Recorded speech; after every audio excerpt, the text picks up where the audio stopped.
Proud Cat Lover, and today I'm going to be doing a little video on my terrariums, and I'm going to be changing out the reptile carpet that I got here because I was asking a couple people on my Crested Gecko club that I'm in on Facebook, or Crested Gecko group I should say, and they were telling me that this carpet actually holds bacteria really bad compared to paper towels. And paper towels will, just kind of dry up and everything, as where these just kind of stay wet. And it takes a while for them to dry, obviously, where it's in a more humid tank, because these are crested geckos, of course. So I'm going to be switching back to Eco Earth and just doing a thin layer like I did in the first place, just so that Blaze will be more encouraged to lay in her lay box where there's thicker soil in there and everything. But I just wanted to throw that out there real quick. If you're using reptile carpet, it will be holding bacteria a lot more, and possibility of that poop and stuff starting to mold if you don't clean it all the time. And I mean, look at my tank. Who wants to take all of that out every couple days to have to rinse that carpet? And that would be such a huge pain. And where it holds bacteria so bad, I'm just going to put Eco Earth back in there because I've never had problems. And so I'm probably just going to end up using that. When I am breeding Blaze, though, I'll probably just have her on paper towels. They're a lot more cheaper if I'm just going to have to throw stuff away. And obviously, like I said, they're just a lot easier to notice when it's been pooped on, as where this stuff is green. The other stuff would obviously be white. But, so anyway, now that I'm done talking, I'll tell you what these tanks contain. So I've got a 6-foot vine in both sides of the tank. I've got I have two of these plastic plants here. Right now I'm waiting on my shipment that I got, because I ordered 6 silk plants that are small, and then I ordered 2 silk plants that are large, and the 2 large ones will go right here on the front of the tank. And then I'll put a silk plant in both of these, and then the other 4 silk plants are going to be for when I have Magma's new tank. So just kind of making a little bit more denser foliage, just especially in the front. Like in the back, I'm more or less adding the foliage so they can get around easier. And I'm thinking about hanging one of them from the actual tank top here, because as you can see, this middle spot's kind of bare. So I was thinking about taking one of the plants and hanging it so it hangs down from the cage top, and so it'll kind of be more of a tree type of thing where it'll sway when they jump in it, so it'll kind of make it more realistic. Like I said, they both have a 6-foot vine. They both have the 2 plants, and I believe those are 18-inch plants. They have a deal back here, which I don't know if you can really see it in here. You can see it in here, but it's this plant that's right here. It's on the back of their tank. And I originally was wanting to get a silk plant to put back there, but I saw this, and it's really thick and bushy, so it's a lot easier for them to use. But you can see it's that plant right there. That actually is for a fish tank, but it has little anchors on the sides where you can put little suction cups through them and stuff. It's not just the plant sheet. So I got that and got some suction cups and attached it to both the backs so that when they're trying to climb up, they can grab onto that for grip. And then they both have a piece of driftwood, which you can see here. You can see her driftwood, which this is reflecting like super bad, but there's a piece of driftwood right here, which if I turn the light off, I don't know if that'll help or not. Oh man, it makes it really dark. But yeah, you can see the driftwood is right there. And then of course she has a lay box, and then since I'm not breeding Ember, she has a lay box, but there's moist moss in there. So she has sphagnum moss in hers, just for if she wants to go in there. I don't know if crested geckos actually use moist hides like leopard geckos do, but I just put that in there instead. So, and then they both have a philodendron plant, and that's the one here with the big leaves, which I'll kind of zoom in on it for you real quick. The leaves are about the size of my hand, which my hand is about like 10 inches long. So it gives them a nice platform that they can just spread out and lay on. And then of course they have these boxes that I made for them. I just used cardboard and a hot glue gun and hot glued everything together, and then I used this plastic-like tie stuff here, which I can show you in a second. I'll just go over right now and grab it. But yeah, I use that stuff just because where I'm spraying the tank all the time, I didn't want to use yarn. It just would start deteriorating. Okay, so here's what the stuff looks like. It's a type of plastic tie, and I have a whole bunch of them that I got with this old kit that was for crafts and stuff, but that's what I used for their tanks to tie the cardboard to the mesh. Being that it's plastic, it won't deteriorate and it won't loosen and make the box fall and everything. But anyway, I've stayed on there. Oh, and then they also have this. I almost forgot. They also have this reptile vine branch. I think it's called a reptile branch or something, Repti branch or something, and it's from Exoterra. And it's about an inch thick. Oh, and here's Blaze. She's like, hey, what you doing? Yeah, she really likes to hide back there in the corner between the glass and the lay box. She's funny, like at night, which, I mean, it's about the time that she's active because it's almost 8 o'clock. But they'll start to be active because at 8 o'clock I turn the lights off for their tanks. We'll go over here real quick for Eclipse because I've been on their tank a pretty long time. So Eclipse is in a 20-gallon long aquarium. And she just has a mesh lid which has a bunch of my crap up here. But this, I need to get a towel because I've been wanting to put a towel over, like, to here. Like, so 75% of her tank I wanted to cover with a towel just to hold the humidity that that water bowl and the humid hide create. Because she's been going into her moist hide quite a bit, which she's getting ready to shed, so that's why. But, the stuff that I have in here, like your leopard gecko would probably appreciate it if you got decor and stuff. Like, she is normally active and she'd walk around, but I just felt like this was so bare right here. So I got her a plant in the back that she actually has used a couple times to climb from her hide to the moist hide, and then she'll climb onto this vine and down this plant. So she really does appreciate it, and it also gets her exercise, which is healthy for her.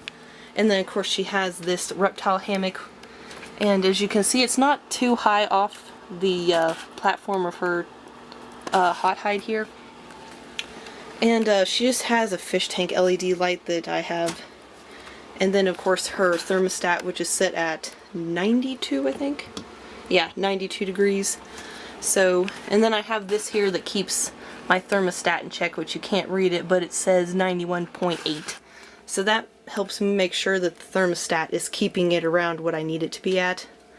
And then of course, just offering calcium and vitamin, multivitamin powder. Like, they won't eat multivitamin powder by itself. It tastes nasty, and I've had tons of people tell me that the multivitamin powder just isn't appealing to them in taste. So what I did is I mixed a small amount of the multivitamin powder in with her calcium, which is just plain calcium. Because when I'm mixing multivitamin powder, I don't want there to be calcium and D3, because I have with and without. Just because the multivitamin is going to have D3 in it, so I just want it to be pure calcium. So that's what she has in that little dish. And it's at an angle so she can just come up and lick it out of there. And then of course her water. So that's pretty much her tank there. And of course a 20-gallon will last your leopard gecko its entire life. It is definitely big enough for an adult. Even a male, because males are a bit bigger. So we'll go over here to Magma's tank. I almost said Blaze again. And so his tank is going to be getting upgraded. I actually have a shelving unit that's going to be going in where these white units are here, and it's 6.5 feet tall, so I'm going to be able to get him a new tank that's 2 feet tall, and it's going to be, I think the dimensions of the one I wanted was 24 by 18 by 18, or it was a 24 by 18 by 24. It was one of the two. I'll have to look in my book, because I have a book that I was looking at the tanks, and I asked people in my group, which is so nice if you can find a crested gecko group to be in, because you've got tons of breeders that are in the group as well. And if you have any questions at all, you can always ask them, and they're very, very helpful. So, of course, you always are going to have that one rude person that attacks you for being stupid, because I deal with them all the time. But it's really about how you take it and how you handle it. And of course, I just handle it calmly, because I'm that type of person that I'm not going to try to jump all over you and attack you, because like, I wouldn't want to be treated like that, so I don't do it. But he has a couple of silk vines, and they look like this. This one here in the back is the kind that I'm getting for all of their tanks.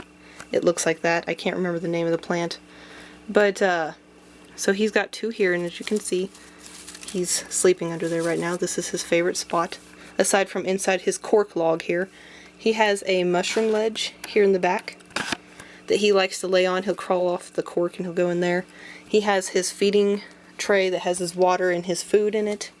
Of course, he has the 6-foot vine that's right here on the side. And then, like I said, the log, and then this reptile hammock. It is not a vine. And then, of course, he as well has an old fish tank LED light. It doesn't make a whole bunch of light, which is fine with me because they obviously get bothered by it if it's too bright. And then right here, when I have my window open, light hits his tank. So I put this wash rag here so he'd feel more secure and hidden, like you can't see him, because if this was not here and I could see him, he would not hide here. He'd go somewhere else because he wouldn't feel safe. So if you ever think, oh, well, what am I going to do? Like, my tank is standing up in the middle of the room and my reptile feels stressed because it can be seen from all angles. Okay, guys. So my mom was asking me a question. I'm back. So like I was saying, if you have a tank that it's exposed all the way around, like if it's like mine where there's no background, and there's, you know, no wall that it's sitting up against, then you can use cloth, or you probably wouldn't want to use such an ugly wash rag. Mine is just an old cleaning rag and I taped it onto there. But if you use cloth or foam or something like that, you can tape it to the tank and it'll provide that secure area that they're not going to feel like they're exposed from all directions.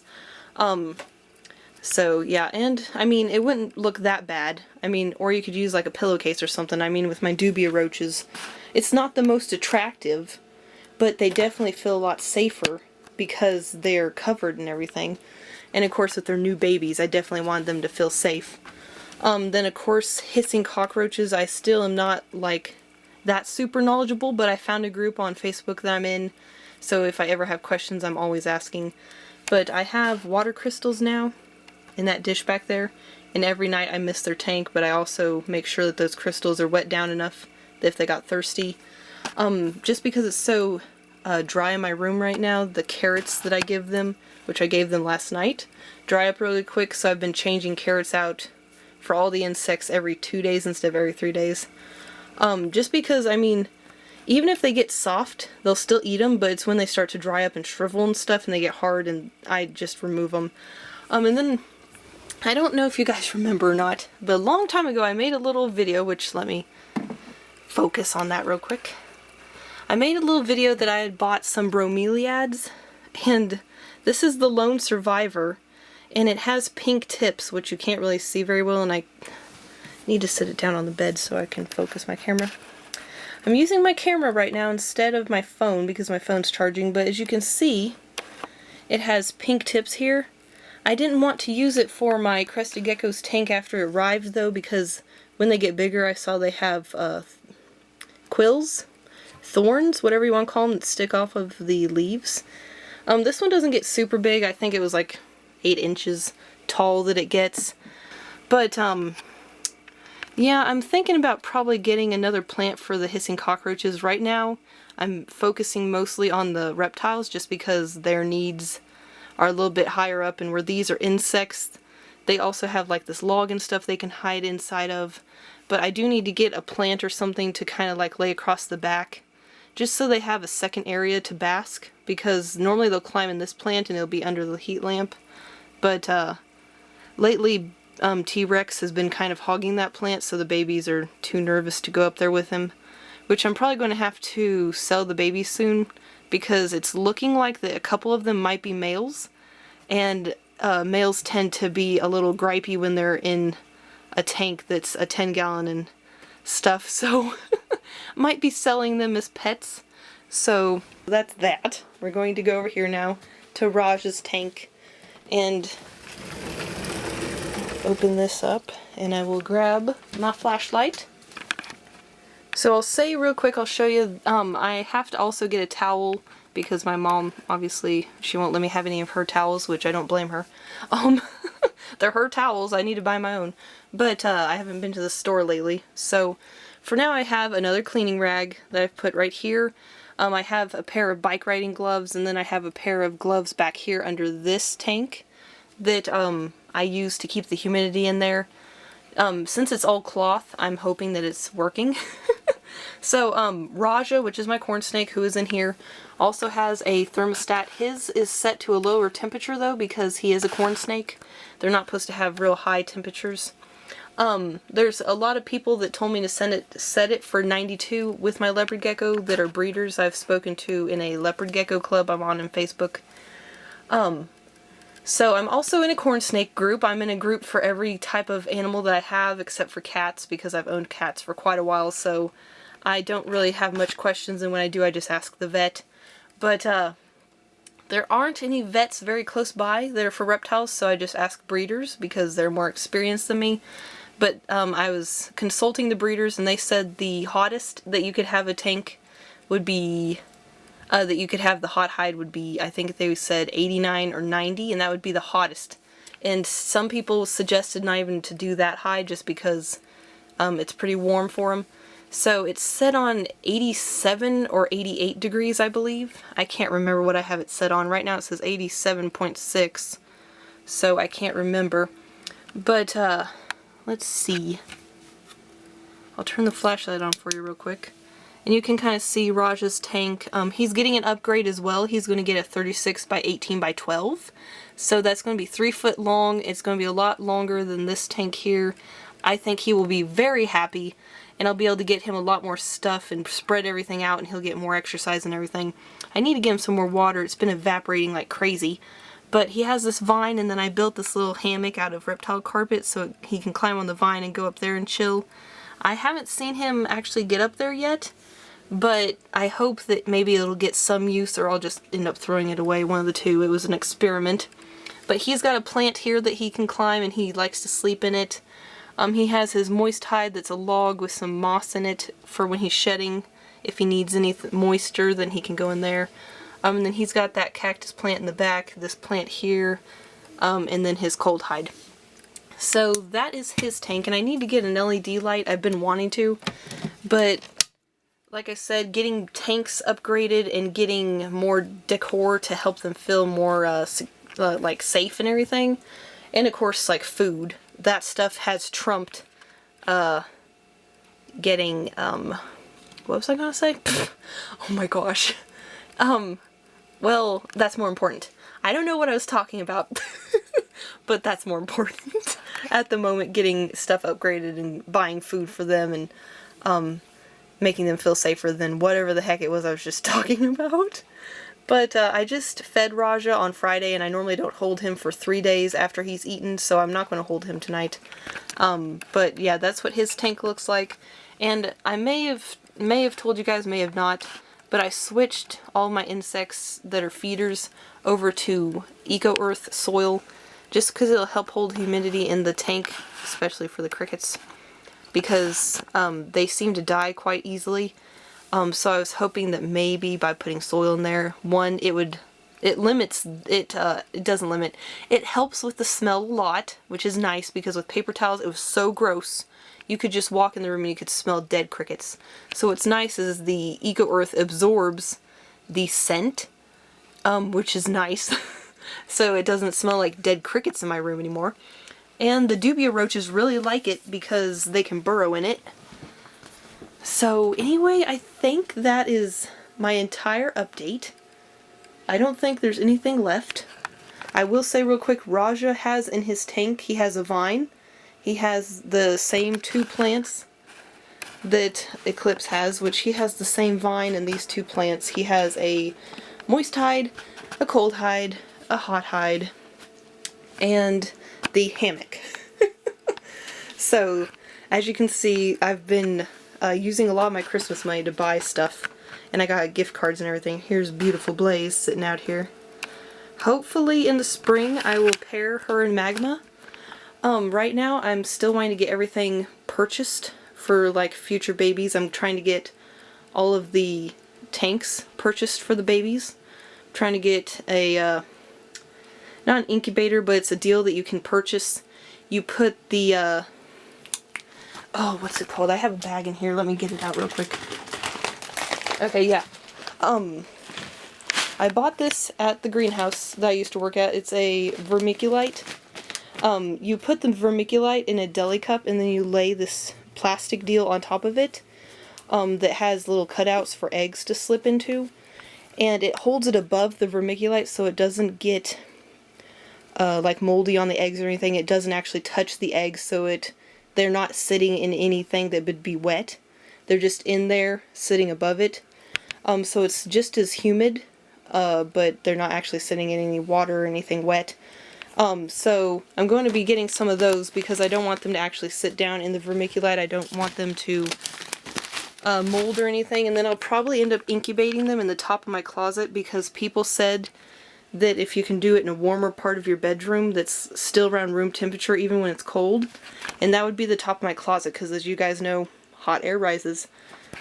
So yeah, that's pretty much the video. I'm going to end it now because I know this is definitely going to be over 10 minutes long. I know you guys are probably tired of me apologizing because you probably don't care that much, but I'm sorry that this video is that long. It's a little crazy. So anyway, guys, thank you for watching the update. I have not done one for so long. I figured I might as well do one because it's been a while since I've done a video on my reptile tanks and kind of told what was in them and everything. And like I said, if you're using reptile carpet, I would suggest changing to paper towels or Eco Earth because it's not going to hold the bacteria as much. And paper towels are going to be a little bit easier to throw away, though I would ultimately say doing Eco Earth because it's going to last a lot longer. You're not going to have to change it out every 3 days to throw it away like you would with paper towels. So anyway, guys, thank you for watching and have a good day.